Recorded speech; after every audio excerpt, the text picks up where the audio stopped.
for you, what do you love more? The shooting, the making, the editing, the putting the product together, or the business side? With where Rockrose is going, I know my focus is going to shift to more of the business side. But what do you love more?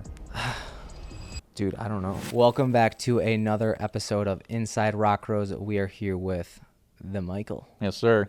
I'm back. I'm staying. You're back. back. That's the situation. How you doing, bud? I'm good. How are you? I'm doing all right. I'm stoked. We had a pretty productive meeting today with the entire team, so I know. just riding the high of that. I know. That was a very productive meeting. Yeah, we had some pretty good roast sessions. Did a lot of digging, going through our I feelings. got roasted the most. You did. Jameson came prepared. You did. Yeah, and it's crazy because, well, so all right, I guess let's just get into it, right? Because the big thing that you were getting roasted on is, you know, you're stretched thin. You know, you're a business owner, and you run the show, you and Ian, but you weren't always a business owner, right? Like you started shooting. So, okay, I guess this is something we haven't talked about, and I'm very curious because everyone knows my shit at this point. Everyone knows my background. But, like, what did Rockrose come from? I know you were doing, like, FPV stuff. You were shooting. Do you know how Rockrose started? I have, like, an idea, but I know that you were shooting FPV stuff, and, like, that's a big thing. I'll give you. Yeah, give me some context here. So Rockrose started by mistake. A mistake? Mistake. How does it, like, you tripped and a company started? No, so I was out at my freshman year of college at GCU, and at that time, COVID just hit. So I came home and... But you started college when COVID hit? So it just was happening. So essentially, I was going through my first semester, and then COVID was just starting. Jesus, I'm old. I feel like COVID happened like 2 days ago. Yeah. Yeah, you're telling me. So I came back home, and at that time, I had a drone, and I figured, hey, I can find a way to make some money with this thing. So I started doing some shoots with some real estate agents, some different local businesses, and quickly realized that there was only so much that I could do. So I went out and invested into a camera. And okay, really quick though, what were you doing? Like, what did you go to school for? Marketing and finance. Marketing and finance. Yeah. How'd that turn into shooting? You just got a drone for fun? Dude, I was just always into flying little mini helicopters as a kid. Okay. So then my buddy at the time, he had a drone, and I was like, oh, this thing actually goes where you want it to go, and it has a super nice camera. So okay. I went and bought a drone. So yeah, that's how that whole hobby started. And I just had a drone, so I was like, okay, like this thing's pretty nice, and what can I do with this thing? So I was watching YouTube videos, and I don't know, like, it's just like all these people are making cool shit, and I was like, okay, that looks dope as hell. So yeah, I got back, and I just started doing just drone shoots. Okay. Just drone shoots where I was making $100, and I was like, okay. So you were on that, like, college kid hustle, just like collecting the money that you could. Yeah, those I mean, shoots well, in. it was COVID, so yeah, there was nothing to do. So I mean, I was just doing my classes online, and then whenever I had an opportunity, I would just go out and do a drone shoot. So $100, and then I had some money saved up, so I went out, invested into a camera. Knew jack shit about the camera. Knew literally nothing. What was the camera? Sony A6400. Okay. So you didn't go the A7S route right out the gate, you know? I wasn't trying to spend what were they? Like $5,000. $5,000.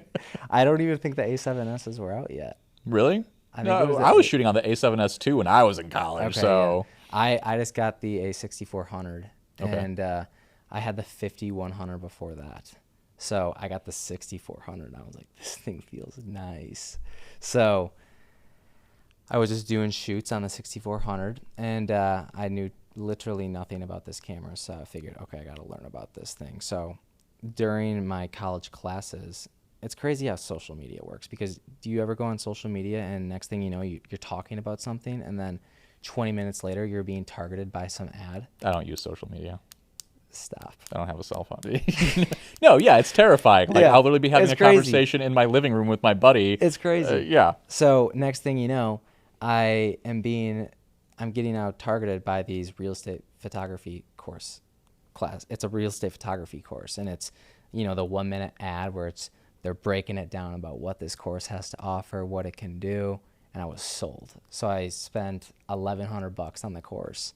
So I started taking the course, and what the course was telling me to do was niche down, because you're going to have a lot more success. Because if you're trying to go into all these different photography and videography industries, you're going to be spread very thin. Yeah, so you're targeting your market. Exactly. And the great thing about real estate was it's very referral based, very relationship based, and very consistent business. So was going through the course, and it taught me everything from the business side to the creative side to how to scale to how to get clients. It literally taught me everything. So I was doing that, and it was kind of more of just like whatever this kind of leads into, it is what it is. So I was doing a shoot actually at the 777, and random guy comes up to me and he's like, "Man, this is unbelievable what I see right now." So wait, what's the 77? Is that like an it's an apartment? apartment complex. Okay. Yeah.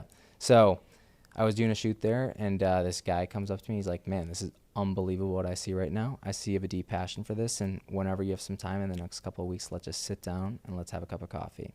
Next couple of weeks comes around, he's like, "Matt, what I saw that day, I've never seen anything like it in my life, and knew if I ever wanted to do something like this, it would be right now. So that being said, I want to invest in you. I want to help you become successful. You have my full financial backing. You'll have access to my entire business team."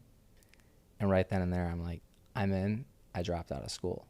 Oh, wow. So during that time, So you're literally living that like CEO college dropout. not really. I mean, I didn't think of it like that. I mean, dude, I'm so young still where it's crazy to think about just how much growth there has been within Rockrose.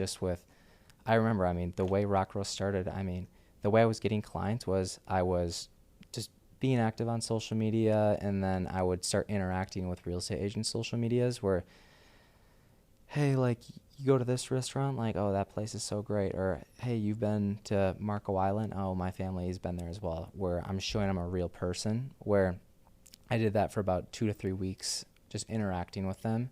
And then 2 to 3 weeks, I would track all that information, and then I would send them a DM where it's like, "Hey, the listings you have are absolutely beautiful. I'd love the opportunity to work with you sometime. I'd love to offer you a free shoot that would include photos, video, drone, nothing to lose." And in that, I would go into it with, I got nothing to lose. I'm just looking to get experience. But the one thing that's going to set me apart is the service that I offer, because I truly think of it as like all companies in this day and age, they all have to say, "Yeah, we offer good customer service." But every business says that, where, okay, I'm going to offer great customer service, excellent customer service, the things that people aren't doing. So, for example, what I did was I had a leaf blower in my car, and I would show up to the shoot. Oh, there's leaves on the driveway. Next thing you know, I'm blowing off the driveway, getting all the leaves off. And people love that because no one else is doing that, and you're showing that you really care. That's like art department set decorating type shit. Like you were a one man band going out and like decorating the sets and like making them look good for the camera. Oh, yeah. That's great. Yeah. So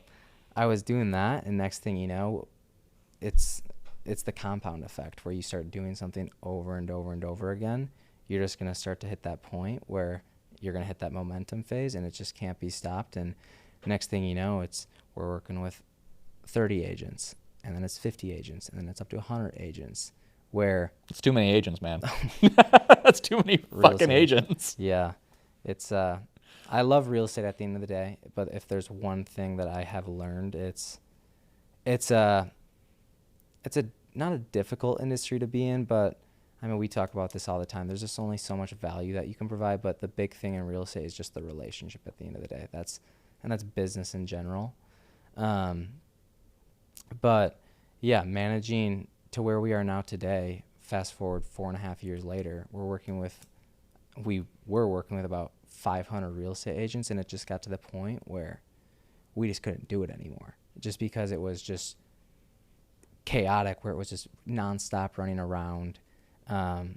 there's so many different little things that can go wrong in a real estate shoot. But ultimately, I'm sure you know this, the big reason why we changed was there was only so much value that we could provide Sure. through real estate where, okay, yeah, we're going to take photos, we're going to take videos of the property, but okay, that's all we can do. Where people have clearly expressed interest in us. People have expressed their interest to us that they want to do more with us, but we could not because we just simply didn't have the capacity. So yeah, we cut off. That was before you were with us. Yeah, we cut off about 250 people. That's actually one of the first things that you guys told me in my interview. Really? Was that like you had too much work? Dude, we still have too much work. There are worse problems to have. It's but where we are now, I mean, it's getting better. I mean, the biggest thing for us, I mean, we just want to provide undeniable value. Yeah. I mean, we want to get businesses results. Absolutely. And that's the biggest thing. Yeah, I mean, so you're talking about business a lot, and that's kick-ass, and Rockrose it's a solid business, and we're working nonstop. Yeah. And the clients are awesome, and that's dope. But what I've been curious about, especially after like going back to this morning's meeting and like people dogging on you a little bit, the business stuff. You're talking a lot about that. You're really passionate about that. You're working like 90 hours a week. It's insane. But the thing that fascinates me about you, specifically about you, because in a lot of ways, you and I are kindred spirits in that, like, okay, so I got into all of this as an artist, right? Yeah. Like at this point, people should know my background. Very interesting. But like I started primarily as an artist, as a writer, director. I went to film school. I did all that. You talk about marketing and finance and all that jazz, and I don't know jack shit about finance. I'm a broke boy at heart, and always will be. Shout out to my artist broke boys.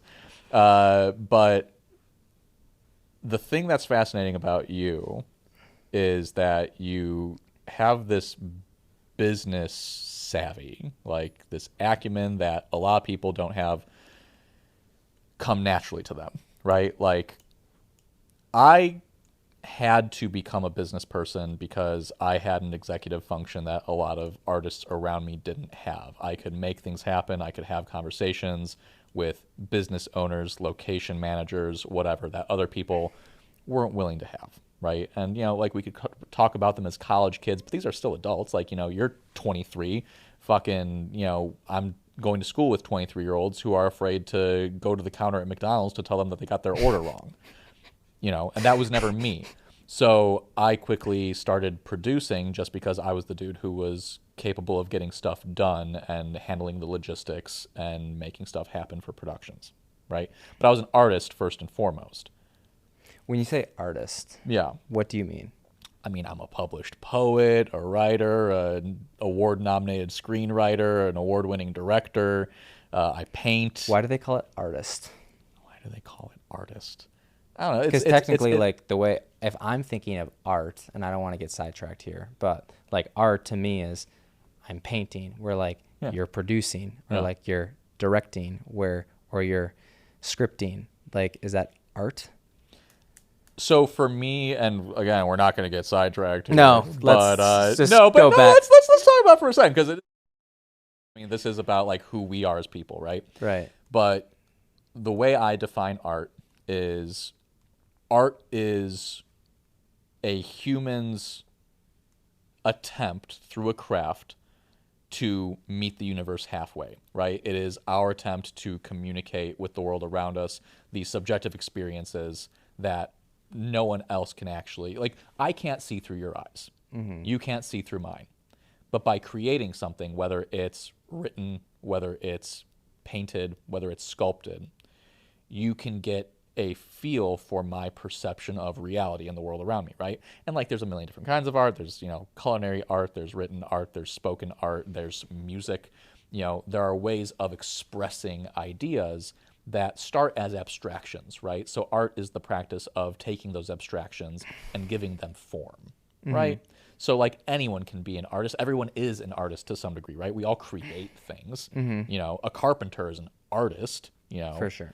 but when I talk about myself as an artist compared to myself as a businessman, it's just two different mindsets, right? Like there's a whimsy to being an artist, Yeah. and there's significantly more discipline and practicum involved in being a business person. Yeah.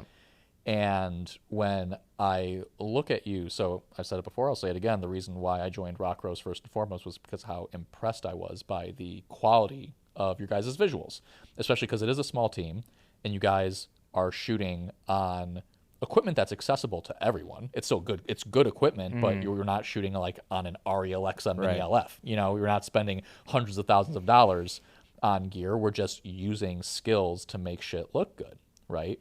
And that's like where the skill and artistry comes into play. But back to my original point, you have an artist's eye, right? And you are very particular about details, which is a very artistic thing, right? Like we were setting up set for this podcast, and you come in with an attention to detail that is fine-tuning everything. Like you're coming in, you're dressing the table, you're moving plants around, you're moving stuff around because you're a particular person, and I super appreciate that because I myself am a particular person. I just catch myself getting a little lazy sometimes when I'm burnt out. Yeah. And that's another artist thing is that once the brain's gone. Surprised I have not burnt out yet. Yeah, you and me both. But you're young. You'll get there. I promise you. Once 30 hits you, 9 p.m. bedtimes, brother. But I look at your stuff. I see the stuff that you shoot, and it looks so damn good. I appreciate that. And what I'm curious about is where that comes from. Is that just a God-given talent? Do you just have a natural eye, or were you always that detail-oriented, or was that part of like your marketing schooling? Or what was it? Were you doing like graphic design when you were going to school? Or? No, I mean my mom, she was actually an artist to some degree. Really? Yeah, she was really good. What was she doing? So, I don't know. I can't fully speak on this. Mom, I love you. But shout out to the moms. Shout out to the moms. But I know she was doing a lot of paintings. I think like canvases, and then. When she was younger, the Milwaukee Brewers logo, it's like the M and B that looks like a glove. Yeah. She actually, from my understanding, designed that. Really? But she was a minor. So, like, she couldn't get credit for it to some degree. That's wild. Yeah, she was really, really good. And my mom still to this day will go on vacation. She'll literally be down by the beach. She'll bring her watercolors and just be painting by the beach. I love that. Yeah. So I don't know if that's where I get it from. To me, I think when I first started, I knew that there was no one doing something that I wanted to do here at a high level, kind of with where Rockrose is right now. I mean, I see us definitely elevating to doing bigger productions, which we talk about, but with where I saw there a need, there wasn't really doing social media work at a very high level.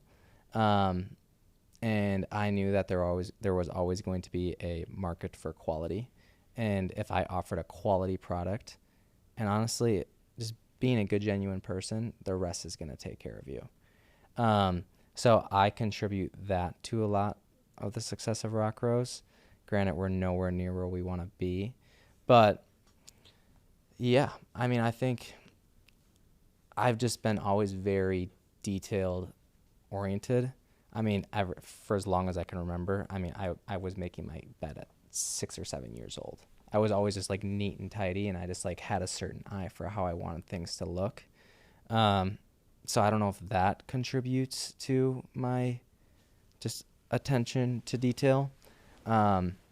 But, I mean, it makes a world of a difference, I can tell you that. Yeah. Because there's always going to be a market for quality all day long, and people will pay for quality. Yeah. That's why if you're looking to go to the Ritz-Carlton and get the best of the best, you can go to the Ritz-Carlton. Right. You know where I'm going with this? Yeah. No, absolutely. But yeah, man, it's just one of those things. So, I mean, you definitely have a natural talent then is what I'm hearing. Yeah, And, I mean, I just picked up on it so easy. I mean, it was something that I was just extremely passionate about. I mean, like I said, I mean, I just had this drone and I figured, okay, this thing is so much fun to fly. And next thing you know, you can make money doing this. Yeah. And if you do it the right way, you can make a lot of money doing it. And yeah, I was just always in that phase of just starting. I was just always looking for ways to learn, ways to just stimulate the growth, or just ways to just learn faster. I mean, dude, I kid you not, when I was taking that course, I was probably through it in like 3 days, maybe even less. And I was just, this is fun. Like, okay, I can get equipment, camera gear, technology. I think technology is so cool. It's just with where things are going. But I don't know. It's just always comes so easy to me. And granted, there are way more talented people out there than me. But it's a fun industry to be in. I mean, especially right now. I mean, it is fun. I mean, like the technology has improved to a degree where if you're willing to put in a little bit of time, a little bit of practice, yeah, and if you have the eye for it, you can make good looking stuff, but that's not where it stops, right? Like that attention to detail does matter.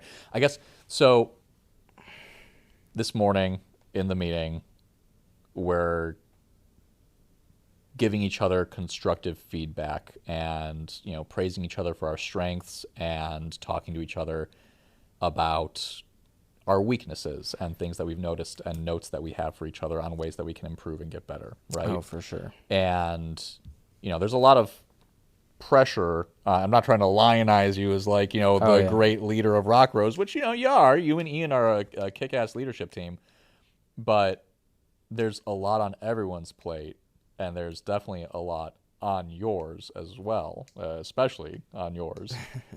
You've got more skin in this game than anyone else, right? Like, so in production, there's this unspoken truth that no one's going to love your project as much as you love your project, right? When you start something, like if I start a short film or a music video, if I start that as a passion project and I rally the troops, get my cinematographer, get my art team, get my PAs, get my sound guy, get my makeup artist, get my actors.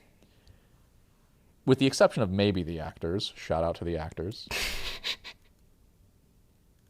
nobody... They're all passionate. These are all passionate people. They're doing it because they love this industry, right? Absolutely. But they don't live inside your brain. They don't see the project the way you see the project. You have a vision in your mind's eye. Yeah. And your job as the creative leader on that team is to articulate that vision. But at the end of the day, you can only articulate so much. And because you can't just show them what the final product is going to look like because you haven't made it yet, Right. no one's going to love it or believe in it as much as you do.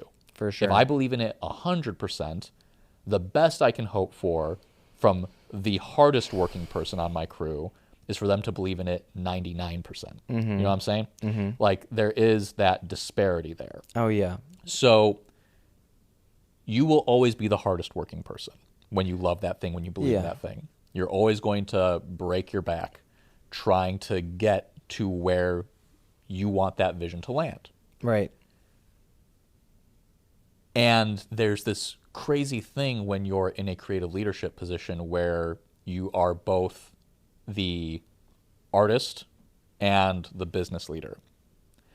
And the thing that I'm curious about, because I know where I land on this question for myself, but what do you love more? Do you love the art and the making, or do you love the business? What? And I know for you it's probably a little bit harder than it is for me, because for me it's the art all the way. That's where I started. That's where my passion is in the making of the thing. Yeah. For you, what do you love more? The shooting, the making, the editing, the putting the product together, or the business side, the seeing all the parts come together, the interacting with the clients, the strategizing the business, the creating of the vision of where the company is going? What do you love more? That's a good question. Yeah, I mean, well, number one, none of this is possible without everyone at Rockrose, and like we talked about today, I mean, I simply cannot do everything at this point. Where Would you if you could? Would you clone yourself and make a hell no. bunch of yourselves and just like kick us out the door? Be honest. I I know mean, I would. yeah, I mean, there like I wish I could just take my brain and just put it in someone else's brain. Absolutely. Like it just would make life so much easier because of the point that you made. No one knows what you're thinking, and trying to articulate your vision for a project or what you're thinking when you're shooting is extremely difficult to do. With where Rockrose is going, I know my focus is going to shift to more of the business side because as we continue to grow, our team is going to get bigger, and it is going to be my job to articulate that vision to them so that they can implement that vision to the clients. But what do you love more? Dude, I don't know. Because I'm not going to lie to you. I see you dialed in when you're at your computer. You're locked in when you're on a call with a client. But when I see you take out that drone, Oh, dude. or when I see you behind the camera, I know. your eyes are brighter than they've ever been. And you got some beautiful eyes, Matt. It's the blue eyes. But those things sparkle when you pull out that drone I or when know. you're behind that camera. And you're good at it. Yeah. I'm not trying to lead the witness here, I don't but I know. am very curious. I don't know. I think I still have so much to learn from the business side, which I think is I think I'd lean more towards the business side because you can apply that to so many different aspects. Do you get more stimulated by it? Is it the challenge that drives you? It's the challenge, and I also really, really enjoy building relationships with clients. I love just understanding a client's needs and just understanding like kind of what you're really great at. I know I can bring the clients in, and I can understand like, okay, yeah, we can do something for you. Like what you're doing right now, we can make 100 times better. So I love that aspect of it because solving people's problems is a great feeling in the world. And when they're starting to get results, it's like, that's great. So I would say I lean more towards the business side just because, like I said, I think long term you can apply that to so many different aspects of your life. I think this was just a hobby to me, where it still feels like a hobby to me, where I know long term, who knows what 10 years looks like from now. Sure. Is there another business to some degree? Where is Rockrose? And I think if you can learn to develop those key business skills, and just really breaking down a business of what really all goes into it, you can apply that to any other business. Ian's really great at the systems aspect. I think Ian and I make a great team. I think like, oh yeah, we both know what we're good at. Ian's just like dialed in on Monday. I mean, you see it. I mean, dude, he loves Monday. That man loves Monday. He loves his project management. He tools, loves his project management sure. tools. He loves Canva. Yeah. He loves Canva. But to answer your question, business, photography, videography, it's just a hobby. It's just, I will always do it. But long term, I think learning those key business skills is just so important because, like I said, you can apply that to so many different aspects of life. And next thing you know, I mean, Rockrose is great because it's able to provide for everyone here. And I want to be able to continue to provide for as many people as possible. And I think that's honestly one of the greatest. So if I yank that fucking camera out of your hand and I'd be fine. You'd be fine. I'd be fine. Yeah. I mean, dude, I'm not going to lie. Like some days, like for example, on, I think it was Monday or Tuesday, dude, Monday. Yeah. Monday, team meeting at 10. I was in here at 8:00, left at 10, and I did not get back to the studio till the studio till 10:30. I was exhausted. And I can't do that. Like, I know that's not ultimately what's going to be best for Rockrose. Sure. I need to learn to put my trust into the people here. And like, for example, we talked about it in the team meeting, like for example, if AJ can't do the job to the best to his ability, that's ultimately on me at the end of the day because I have not given him the necessary time to get him where he should be. Sure. And I think that's cool because, I mean, seeing AJ's growth too, I mean, AJ came in here like with very little to none camera experience. Like, I remember, dude, first day on the job, we had these tripods here. You see the little levers on it? Yep. He's cranking it. He's literally just cranking the camera at the top. I'm like, what are you doing? Right? But like now, like the man literally, I feel like he's been able to apply so much of what he's learned here. And now like he's shot numerous weddings. He does numerous portrait jobs on the side. And I think that's so cool because he's truly passionate about that. And I don't know, being able to pour into as many people as I can, I think for me, I was so lucky at such a young age where my situation when I was 19, 18 years old, I just was pulled just like that. And I feel like I was able to grasp onto so much of that wisdom where I was exposed to so much, where now I want to give back because my mentor, Ronnie, none of this is possible without him, by the way. Shout out Ronnie. I don't know, like his big thing was just like impact over income. Not even like impact over income, but like just like impacting as many people as you can. Like he just always would pour into people. One of the most generous guys I know. And I think that's that's what I would love to do. Just give back as much as possible. And just, I don't know, maybe it's just like what happened to me. Like next thing you know, I mean, full transparency, I mean, Ronnie was putting up all the money to start with. Like, I didn't have all the money. Like, I didn't have the money to invest $50,000 in a camera gear where, okay, like maybe someone needs an investment of like $50,000. And if I'm able to do that, I would love to do that to help get someone started. I think that's where I mean, that's fantastic. I mean, that's awesome. And that brings up kind of the next question that I had for you. And this isn't, I'm not trying to interview you or nothing. Like, we're just having a conversation. But I am curious because, you know, I mean, you've got this finance background and like you are a business owner. I was learning, dude. We're working with technology, and technology's coming for us. AI, love it or hate it. I know. It's coming for us. And, you know, so little thought experiment time. Let's say that we achieve a machine utopia, right? AI has automated all of our society's needs, right? We don't have to work for nothing, right? We can just exist, be happy, paint and screw in a field somewhere if we want to. What does your set of priorities and passions look like in that world? You don't have to have a company. You don't have to make money.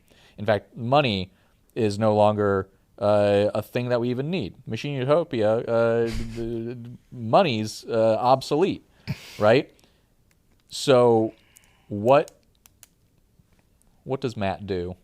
What are your priorities? What are you doing with all that time and let's just say infinite resources? Yeah, you know? I mean, I think the biggest thing to me, I think like that everyone wants it, but they don't know how to get it, is freedom. I think that's like, people want freedom.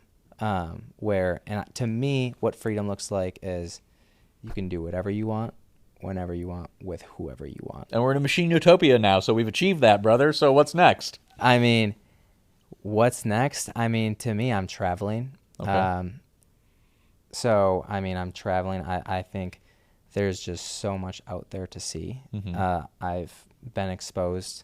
I've been very fortunate to travel as a young kid. I mean, I've never been out of the country, but I've been to numerous states where I think there's just so many unique things to see out there, which I would love to do.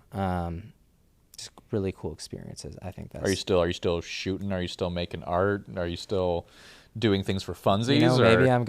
Maybe I'm going to Bora Bora and I'm shooting up the drone quick. You get the blue water, whatever, maybe from the what do they call it, little hut? What do they call it? The I don't know, the little rooms that like you literally have you ever seen Bora Bora? Oh, like a little like a cabana type Yeah, thing, yeah. or It's like, oh, I'm flying the drone out of my window or whatever. I don't know, maybe something like that. I mean, it's oh, like I said, it's always going to be a hobby of mine. sure. Yeah, I mean, it's like I said, I was flying mini helicopters around as a kid, and then like I Sure. said, drones are just like they become so accessible, Yeah. and I think drones are cool because they provide a very unique perspective where we see life down here, where next thing you know, you put a camera up in the air. It's like, wow, that is Yeah. gorgeous. See, and that's interesting. I mean, I love that. I think that's what most people would do is like just like live their lives and like travel, see the world, How engage about you? with things. Well, so that's a crazy thing. So, my friends and I have, a thought experiment that we love to play, which is like, what would you do if you like, won the lottery, right? And I think everyone has that thought experiment, and everyone has an idea of what they do. Most people would fuck off into the wind, buy a bunch of cars, screw a bunch of models, and have a great time. Mom, I'm sorry if you're listening to this. That's just the truth. That's not me. I mean, in a machine utopia or in a lottery situation where I didn't have to make money and I didn't have to worry about keeping a roof over my head because that was all accounted for, I love making movies. I love it. Movies. I love making movies, and I've been dying to make my first feature film. I've had feature film scripts get nominated for awards for the past decade and a half, and I'm so damn tired of money being the thing that stands in the way of me being able to successfully make a feature film, right?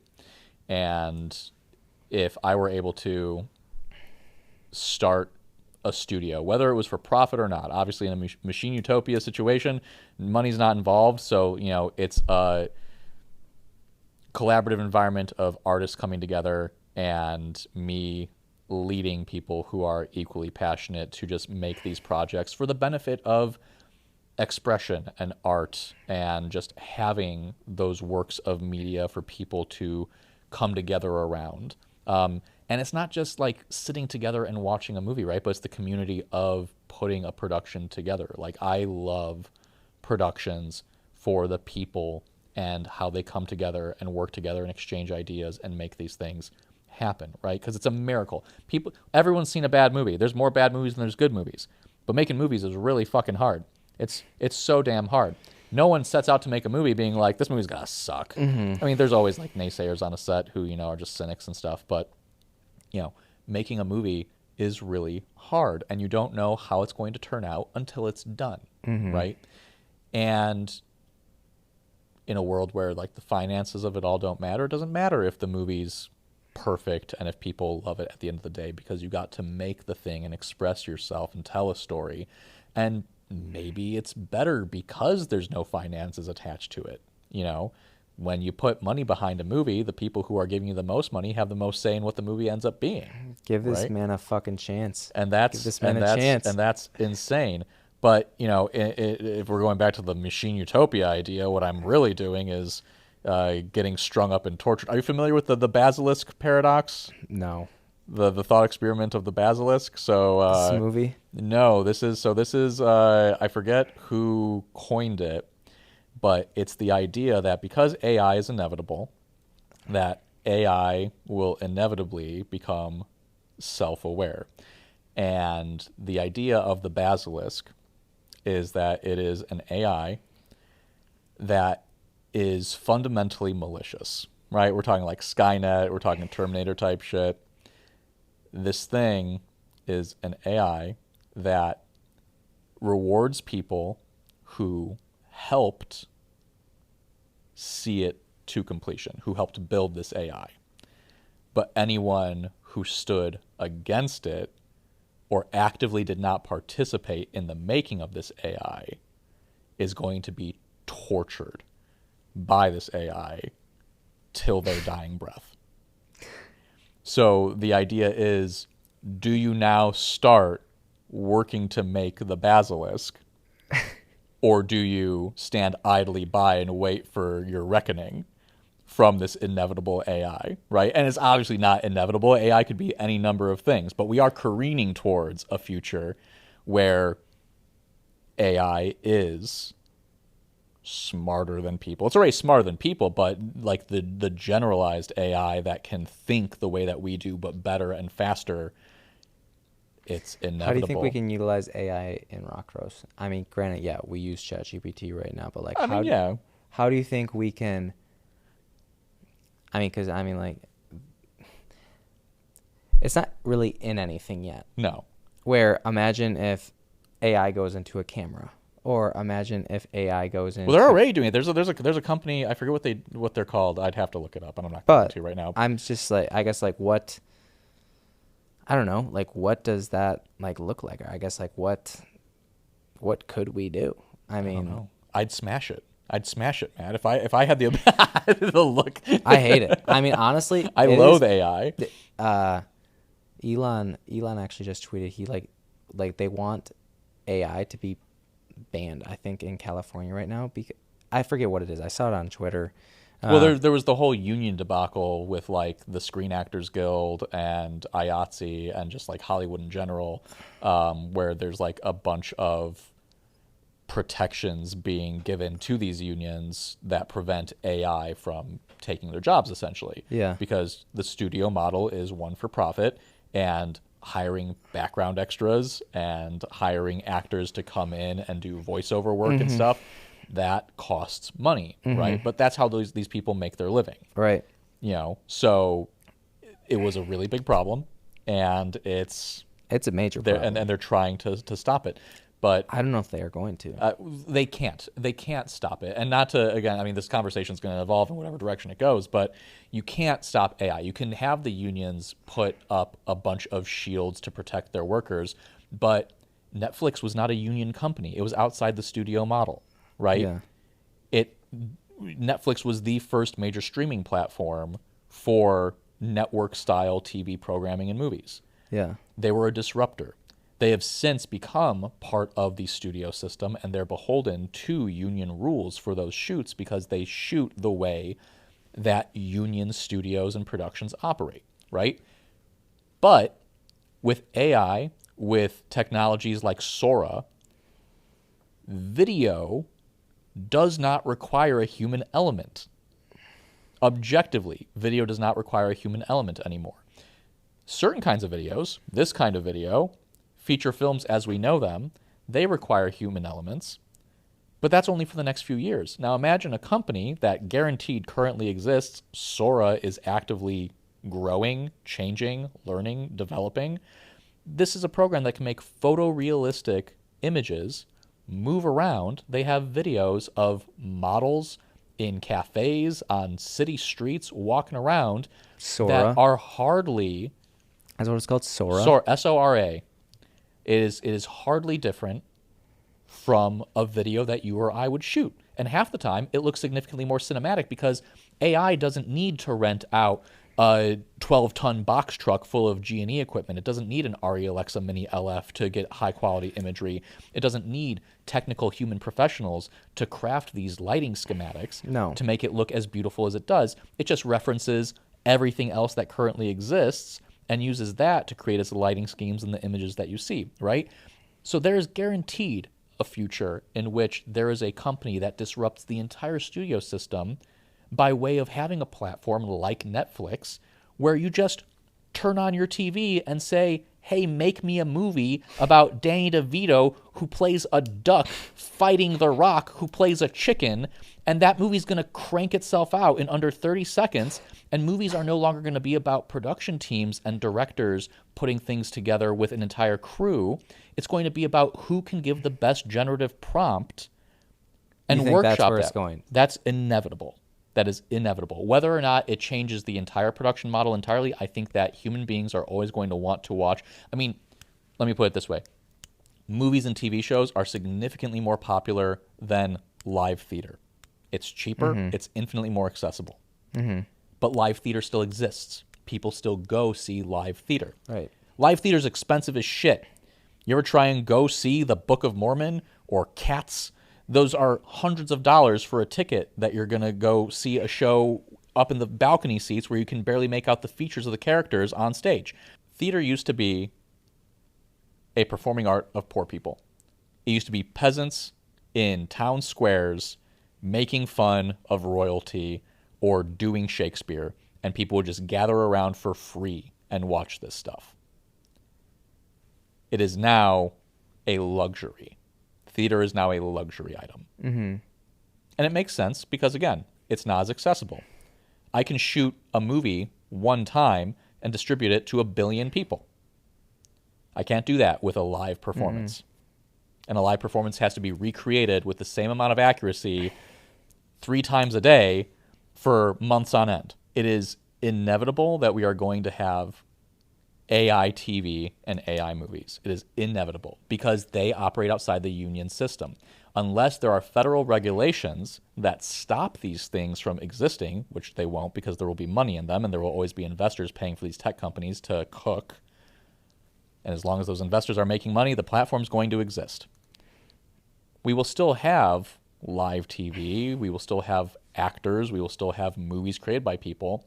But why would a good movie baseline costs $1.5 million to make? I can go out and make a movie for $500,000. I can go make a movie for $20.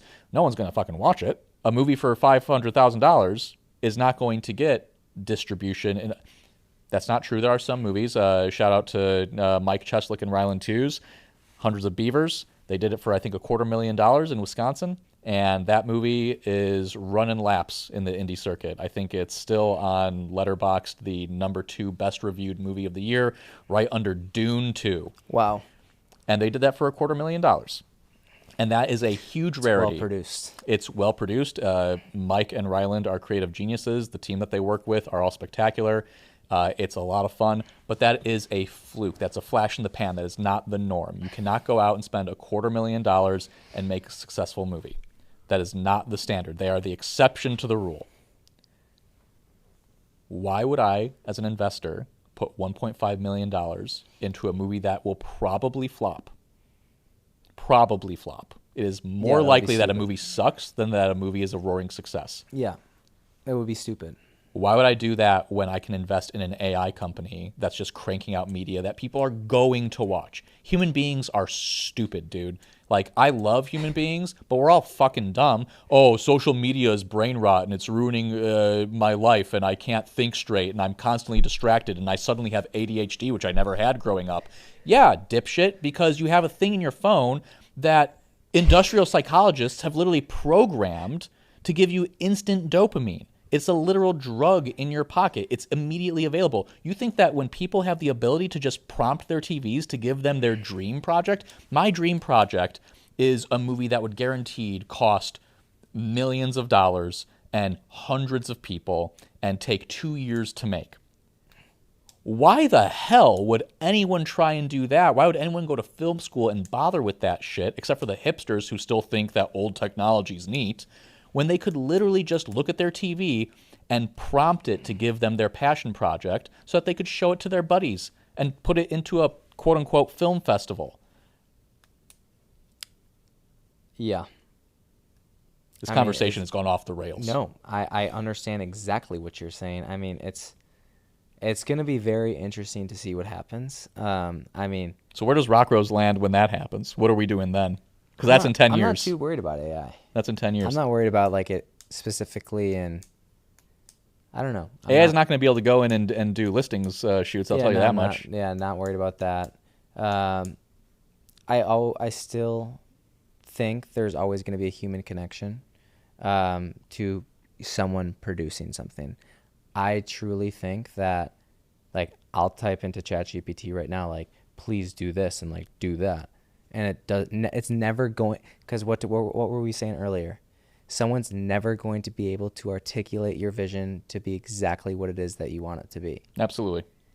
So I see AI replacing a lot of things. And if anything, I think the biggest thing that people need to understand I mean, it's like social media. Like when social media first came out, like everyone thought it was going to be so great. You were going to be able to stay up to date with your friends. You were going to be able to share your status. You were going to be able to connect with new friends. You were going to be able to showcase all the things that you're doing. And then no one thought that social media was ever going to be bad.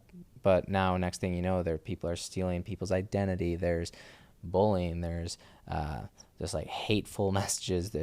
It's toxic. It's People literally have to detox from social media. It's insane. And I think it's interesting because AI is so new, where people are understanding just the dangers that it can actually have, because it's crazy to think about, but like no one understands how AI is growing.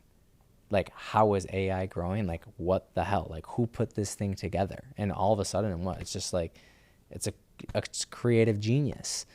But the reason I think that AI is never going to fully replace humans, I think it will definitely replace certain industries, is because you and I, we're always going to want to have a personal connection.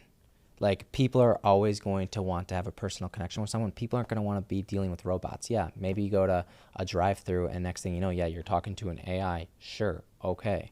But I think business to business, someone's going to want to understand your needs, because we're going to be able to communicate, I believe, more effectively. And I think AI is only going to help make businesses better and help solve people's problems even more. Sure. Where, like, for example, I mean, with ChatGPT, I mean, we utilize it every single day, and it's making our lives better because we're able to do things more efficiently. We're able to get answers more quickly. We're able to design things quickly. We're able to, we're able to summarize an entire book in seconds. Like, it's only going to make things better, but there's a limit to that, because once it starts getting out of control, where right now, from my understanding, it's not really in things necessarily yet, where it's not in cars, it's not in people, it's not in things, where once that starts to go in things, where people don't really understand how that's growing, then it's going to become an issue. Sure. But people are addressing that right now, and that's why people are really trying to stop it, and that's why people are trying to ban it, because no one knows where this thing is going. It just popped up out of nowhere. Yeah. I remember Ian, we were at our old office, and I'm like, what's ChatGPT? Next thing you know, I'm logging on to ChatGPT, and this thing is amazing. Hey, ChatGPT, can you please do this for me? And I'm like, what? And the next thing you know, it spits it all right out for me. Where, I don't know. I mean, I think it's a super cool tool. And to the point that you made, I think it's going to be able to create movies, and it's going to be able to do that. Yeah. But is it going to be what your creative vision actually is? Yeah. Well, I think that's the me at my most optimistic, right? Provided that I'm not being tortured by the basilisk, which I lament the idea of. Me at my most optimistic says that in a world where AI has taken over to the extent that I believe it will, because it is the problem that we say is inevitable while actively contributing to it. Because AI is just learning from us, right? Yes. We are feeding it. Social media is a tool for feeding AI. How many prompts do you think ChatGPT gets a day? Just endless. But keep going. At my most optimistic, I believe that provided that AI actually fixes society's problems instead of exacerbating them, that getting back to like the business and art, right? Like the dichotomy between business and art that we are currently trapped in, right? And you lean business and I lean art. I see business being taken care of by AI. Think about all the call centers in the world that will no longer be necessary, completely obsolete. AI will have Neil Bawa was on the Winning Wealth podcast talking about this, about how, whether it's, apartment complex administration, property management, or just call centers in general, we already have AI phone services. We won't need human beings who either are speaking second languages inaccurately and struggling to have, communication with their customers and clients, or people who have to go to sleep and eat and take breaks. Like, AI doesn't need any of that. That entire industry, gone with the wind. Absolutely. Business in general, finances, Absolutely. accounting, all that stuff. There's no need for a human element for that because we have the perfect calculator handling everything. Exactly. That's terrifying because we live in a capitalist society that demands that we figure out ways to make money in the face of jobs going obsolete, right? Look at Detroit and the automotive industry. But provided that society does fine in the face of AI taking over and handling all those quote-unquote problems, that makes room for us to be artists unabashedly, right? Like, whether it's traveling and just screwing in a field somewhere, if I don't have to worry about making money, I can spend time learning guitar. I can spend time perfecting my sculptures or my paintings. I can go out and make movies. I can be the best artist that I want to be, right? I can be the best anything that I want to be as long as it's not rooted in the idea of exploiting people and making money, right? Because AI has taken care of that. So it's, in the most optimistic sense, fingers crossed, knock on wood, it leads to us being able to retire early and just live our best lives. That's what I'm hoping for. Yeah. What I expect is that the basilisk will come to fruition, it will become self-aware, and I'll be strung up by my heels, naked in a dungeon somewhere, being lashed by robots. Yeah. That is 57 minutes on the clock. All right, everybody. That was my conversation with Matthew Schultz, CEO of Rockrose Productions. I am the Michael, Client Content Director of Rockrose Productions. Thanks so much for listening, watching. Make sure that you click that subscribe button, hit that bell for notifications, like, comment, share with your friends and family, and do not engage with any conversations about the basilisk.